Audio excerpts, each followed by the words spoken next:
গল্পের নাম সাইকেলের চেন ও পিন্টু স্যারের ফাইল।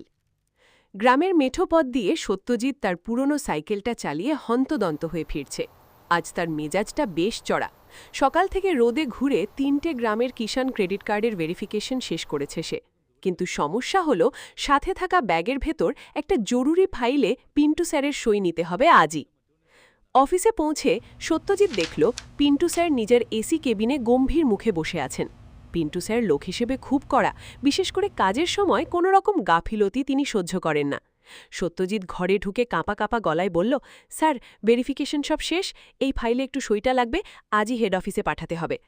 পিন্টু স্যার চশমার ফাঁক দিয়ে সত্যজিতের দিকে তাকালেন। সত্যজিতের জামা ঘামে ভেজা, কপালে ধুলো। পিন্টু স্যার ফাইলটা হাতে নিয়ে উল্টেপাল্টে দেখে বললেন, সত্যজিৎ, এই রিপোর্টটা তো বেশ ভালো করেছ, কিন্তু একটা সমস্যা আছে।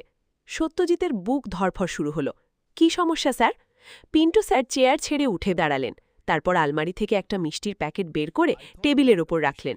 গম্ভীর গলায় বললেন, সমস্যা হলো তুমি সকাল থেকে না খেয়ে রোদে ঘুরছ, আর আমি এখানে এসিকে বসে আছি।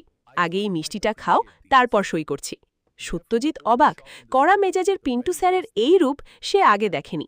সত্যজিৎ হাসি মুখে মিষ্টির প্যাকেটটা খুঁড়তে যাবে, ঠিক তখনই পিন্টু স্যার বলে উঠলেন, তবে শোনো সত্যজিৎ, কাল কিন্তু ওই 4 নম্বর ব্লকের কাজটা বাকি রেখো না। ওটা না হলে কিন্তু মিষ্টির দাম উসুল হবে না।